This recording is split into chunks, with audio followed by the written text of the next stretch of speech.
Bonjour à tous et bienvenue sur notre chaîne YouTube, la chaîne de Ligne Droite. Je vous invite à vous abonner à cette chaîne, à aimer, à partager, à commenter ces vidéos. C'est très important pour notre référencement et c'est une manière de nous soutenir. Merci à vous tous. Les chrétiens du Nigeria sont désormais les cibles récurrentes d'attaques, d'enlèvements et de tueries de masse. Dernière attaque en date, dimanche 19 juin, donc dimanche dernier. Plus d'une trentaine de personnes ont été enlevées par des hommes armés qui ont attaqué 2 églises dans le nord-ouest du Nigeria. Dimanche 5 juin, une attaque sanglante a été menée dans le sud-ouest du Nigeria qui ciblait des fidèles catholiques réunis pour la Pentecôte. Les assaillants ont fait exploser de la dynamite dans l'église et ouvert le feu depuis l'extérieur du bâtiment. Vous imaginez l'horreur. Et dynamite à l'intérieur et à l'extérieur quand on fuit, on se faisait tout simplement mitrailler. Au moins 21 morts dont des enfants. Le mois dernier, une étudiante chrétienne de la ville de Sokoto a été suppliciée par de jeunes musulmans de l'université locale qui l'ont lapidée à mort après l'avoir accusée de blasphème. Voilà, je ne vais pas tous les raconter, mais voilà seulement le début, les dernières actions de cette longue série de crimes visant les chrétiens du Nigeria dans un pays qui est partagé, rappelons-le, entre 2 religions, islam et chrétienté, et où la pratique de l'islam ne cesse de progresser. On s'intéresse donc au sort des chrétiens du Nigeria, plus que jamais en danger. Et on en parle avec Benoît de Blanpre. Bonjour Benoît de Blanpre. De Blanpré, oui, bonjour. De Blanpré, pardon. Je vous en prie, je vous en prie. Vous êtes directeur de l'AED, Aide à l'Église en détresse. C'est une œuvre internationale qui a pour mission d'aider les chrétiens menacés. Donc là, autant dire que c'est vraiment le cas au Nigeria. Est-ce que vous pouvez d'abord nous parler un petit peu de votre œuvre et ensuite allons dans le vif du sujet et sur ce qui se passe au Nigeria? En quelques mots, l'AED, l'aide à l'Église en détresse, notre mission, c'est effectivement de soutenir l'Église partout dans le monde lorsqu'elle est persécutée ou menacée ou qu'elle vit dans des conditions matérielles difficiles. Et notre mission, c'est de faire savoir les difficultés de l'Église et puis de soutenir spirituellement et matériellement l'Église avec nos bienfaiteurs pour lui permettre, contre vents et marées, d'exercer ses missions pastorales et sociales au service de toutes les populations. D'accord. Et vous existez depuis combien de temps ? 1947. Ah oui, d'accord. Donc c'est oui. très vieille association. Et donc racontez-nous un petit peu, vous œuvrez, vous travaillez sur place au Nigeria. Racontez-nous un petit peu ce qui se passe. Vous avez bien, hélas, résumé la situation. Les nouvelles qui nous viennent du Nigeria sont effrayantes et pourtant on a un regard sur le monde entier et j'ai envie de dire des nouvelles de détresse, j'en reçois chaque jour. Mais au Nigeria, depuis bientôt 10 ans maintenant, la violence se gangrène le pays, s'accélère et se répand dans l'intégralité du pays. C'est ça qui nous inquiète. Auparavant, c'était vraiment le nord du pays qui était touché par la violence. Le nord est touché par le djihadisme, l'islamisme. Oui, il faut préciser que dans le nord du Nigeria, c'est là notamment que règne le groupe islamique Boko Haram. Voilà, le terrifiant groupe islamiste Boko Haram. 12 États du nord du Nigeria appliquent la charia. C'est pour dire le degré de violence et de suspicion et de dénonciation. Et effectivement, Boko Haram, le tristement célèbre groupe djihadiste, dont je rappelle le nom veut dire Boko, c'est book, c'est le livre, Haram, péché. Donc ça veut dire que l'éducation est péché. Et même si on va plus loin, book, le livre par excellence, c'est la Bible. La Bible, c'est le péché. Donc, l'objectif, c'est d'éradiquer tout ce qui a trait au catholicisme, et parce que et du coup l'Occident, et du coup tout ce qui va qui est en faveur de l'éducation. On se rappelle de ces jeunes, de ces étudiantes et de ces écolières qui ont été enlevées. Donc le nord du Nigeria. Racontez-nous un petit peu, parce que racontez-nous un petit peu comment ça s'est terminé cette histoire des étudiantes enlevées, évidemment. Donc au moins ça, c'était revenu jusqu'aux oreilles des Français. Exactement. C'est ce que nous on appelle un peu la théorie du mort au kilomètre. Comme on est loin, il faut énormément de morts ou d'enlèvements ou de drames pour qu'on commence à en parler dans les médias français. Si jamais il n'y a que tristement 2 ou 3 personnes mortes, on n'en parle pas. Mais alors par contre, quand il y a 300 étudiantes qui sont enlevées, alors là 300, le chiffre commence à être important. Alors on en parle. Objectivement, j'ai pas les dernières nouvelles. Je sais que certaines avaient été libérées, mais après c'est le cas dans beaucoup d'enlèvements parce que c'est une des pratiques courantes au Nigeria. On a beaucoup de mal à savoir à la fin qui a été libéré, qui a été tué, qui est mort d'épuisement. Donc, j'ai pas les dernières nouvelles pour ces jeunes filles. Mais en tout cas, on peut avoir une pensée pour elles parce que toutes ne sont pas revenues et certaines sont encore Alors, quand ils sont enlevés, parce qu'en effet, là, on a aussi dans ce que j'ai cité des cas d'enlèvement. Le dernier, plus d'une trentaine de personnes ont été enlevées par des hommes armés dans les églises ou autour des églises. Donc, encore une fois, des chrétiens qui ont été visés. Quand ils sont enlevés, quel est l'objectif? C'est de les revendre? C'est financier? Oui, c'est ça. Là, dans ce cas-là, vous savez, la violence au Nigeria, elle est multifactorielle. On parlait du Nord avec les groupes islamistes. Là, véritablement, il y a une confrontation entre musulmans extrémistes et chrétiens. Le pays aussi est très pauvre et du coup, beaucoup de bandes armées, de bandits cherchent à gagner de l'argent et les enlèvements sont devenus monnaie courante pour gagner de l'argent et de manière très simpliste, les bandits, souvent musulmans, estiment que les chrétiens ont de l'argent et du coup, en enlevant des prêtres ou des religieuses ou des laïcs, eh bien, on va pouvoir obtenir une rançon et donc gagner un peu d'argent. Donc c'est contre rançon, elles ne sont pas forcément ces étudiantes ou ces personnes revendues par exemple comme esclaves sexuels.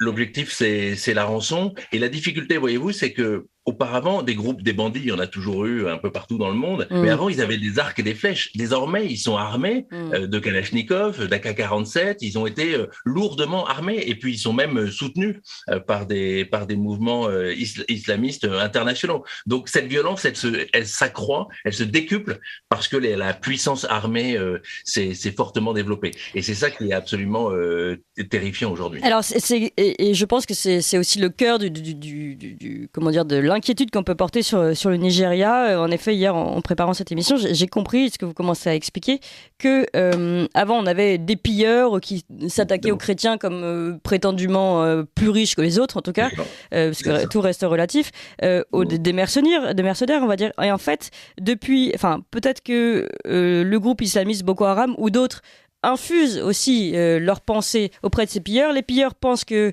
peuvent... en fait, il y a une forme d'entente, de bonne entente entre les deux. Alors, est-ce que vous pouvez nous expliquer exactement comment ça se passe? Parce que ça, c'est terrible, en fait, en tout cas pour le sort des chrétiens, parce que les deux, en tout cas, se mettent d'accord pour aller attaquer les chrétiens. Mais c'est exactement ça, c'est qu'une violence en entraîne une autre et du coup les pilleurs voient que Boko Haram pratique des enlèvements contre rançon. Alors ils se disent tiens, c'est une bonne façon de fonctionner, on va faire la même chose. Et vous parliez tout à l'heure de ce drame à Sokoto, des étudiants qui ont soupçonné l'une de leurs camarades d'avoir envoyé un texto blasphémant Mohamed et du coup ils l'ont battu à mort. Là aussi, parce que ils reçoivent des nouvelles en permanence de la violence qui se répand dans le pays et bien le phénomène de foule a fait que cette jeune fille a été battue à mort, elle a été lapidée, battue à mort, brûlée vive. Son corps a été brûlé. Et le plus terrifiant, c'est que 2 personnes ont été arrêtées. Eh bien, il y a eu des manifestations le lendemain, non pas pour dénoncer le drame, mais pour dénoncer les arrestations. Et là, à nouveau, c'est des églises qui ont été vandalisées. Donc, ce qui est terrifiant au Nigeria aujourd'hui, c'est que la violence devient une habitude. Et là où auparavant elle se cantonnait au nord du pays, on a parlé de l'application de la charia, désormais, elle se répand dans la Middle Belt. Il y a ce conflit ancien entre les Peuls musulmans et souvent des nomades et puis les chrétiens qui sont des agriculteurs. Et bien là aussi, c'est un phénomène qui se déploie et cette confrontation entre musulmans et chrétiens qui sont équitablement répartis dans le pays devient, en fait, ce phénomène devient une véritable confrontation et on a l'impression d'avoir 2 blocs l'un contre l'autre et les nouvelles que vous avez donné nous montre qu'il y a une accélération de la violence et l'État ne fait rien. Ça, c'est aussi une chose qui est très importante à dire, et c'est pas tant moi qui le dis, mais notamment les évêques, les prêtres disent que l'État est absolument incapable d'agir parce qu'il est corrompu, pauvre, voire même parce qu'il est complice. Le président Muhammadu Buhari est peul, donc musulman. Donc alors il a parlé pour la dernière attaque dans l'église là dont je parlais tout à l'heure. Contre les 2 églises de crimes odieux. Bon. Voilà. C'est déjà bien de constater la réalité. Ensuite, que fait-il? Que font-ils? Pas grand-chose. Autre point que je voudrais soulever, parce que c'est important, la complicité internationale. Vous savez, ces États corrompus gagnent beaucoup d'argent, ces hommes politiques corrompus gagnent beaucoup d'argent. Cet argent, ils le mettent souvent à l'étranger, en Occident. Eh bien, les banques acceptent cet argent en se pinçant le nez. Si la communauté internationale véritablement avait envie de mettre un peu d'ordre dans ce genre de pays, elle ne participerait pas comme ça, les yeux bandés. On pourrait faire un petit parallèle d'ailleurs dans le de poids de mesure avec maintenant aujourd'hui en France des Russes qui ont de plus la nationalité française, qui travaillent à l'éducation nationale ou qui ont des métiers depuis toujours et qui eux voient leur compte en banque bloqué au prétexte de la guerre Russie-Ukraine, tandis que là, comme vous le dites, ce sont de véritables terroristes qui eux peuvent ouvrir des comptes en banque tranquillement. Ouais, voilà. On sait très bien que les chaos internationaux, il y a toujours un intérêt pour les pays occidentaux. Si véritablement il n'y avait aucun intérêt, on saurait faire pour aider les États à contrer ces chaos.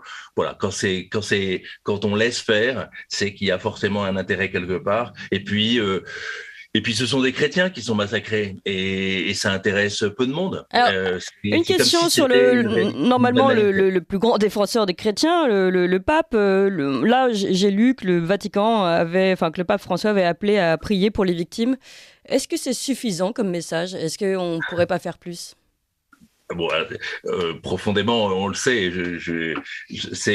c'est indispensable. Je crois profondément, objectivement, à la fois dans mon travail et dans ma foi, qu'effectivement la prière est absolument essentielle. La deuxième chose, c'est la dénonciation. C'est ce qu'on est en train de faire ce matin. C'est de prendre la parole à temps et à contre-temps et de dire le drame qui se joue. Après, j'avoue que et nous-mêmes à l'AED, je sais pas concrètement comment on pourrait contrer la situation au Nigeria et dans bien d'autres pays du Sahel notamment Est-ce que le fait que les armées, une dernière question, je sais que c'est pas exactement au même endroit, mais le fait que les armées françaises petit à petit quittent le territoire africain, est-ce que ça va également empirer les choses ou... Oui, ça va empirer les choses. Et dans le même temps, ce que disait la France, c'est si les États sur place ne se saisissent pas du problème, s'ils n'ont pas véritablement envie de régler le problème, on peut pas le faire à leur place. Donc, et le fait que la France parte, c'est pour dire, mais écoutez, nous, on peut pas lutter contre le djihadisme sans que vous nous aidiez véritablement. Et si vous nous aidez pas, ce qui est plutôt le constat, alors on s'en va parce qu'on peut pas faire les choses malgré vous. Donc vraiment, merci de nous donner la parole sur le Nigeria. La situation est terrifiante, elle s'envenime et il faut. Mais justement, qu'est-ce que vous, à l'AED, aide à l'Église en détresse, vous alertez, mais qu'est-ce que vous faites, qu'est-ce que vous proposez de faire en plus? Est-ce qu'il y a après, nous très concrètement, on soutient avec nos bienfaiteurs très financièrement, très concrètement l'Église pour l'encourager à rester sur place. Parce que si elle part, c'est toute la population, c'est tous les chrétiens qui s'en vont. Bien sûr. Il faut absolument aider les prêtres, les religieuses, les communautés à vivre, à rester sur place, à reconstruire quand on détruit, à leur donner de l'argent pour qu'elles puissent tout simplement vivre et survivre, et se défendre, puis prodiguer des soins. Donc on est à leur côté pour leur dire on ne vous oublie pas, on vous soutient parce que c'est le dernier rempart, sinon le pays entier s'enflammera. D'accord, écoutez, merci beaucoup Benoît de Blanpré. Je rappelle, vous êtes le directeur de l'AED, l'aide à l'Église en détresse, une œuvre internationale qui a pour mission d'aider les chrétiens menacés, et notamment ces chrétiens du Nigeria, on l'a compris, qui sont plus que jamais menacés. Merci encore à vous. Vous appréciez cette émission? Alors aidez Radio Courtoisie à en produire d'autres, en indépendance totale. Rendez-vous sur soutenir.radiocourtoisie.fr. Merci d'avance.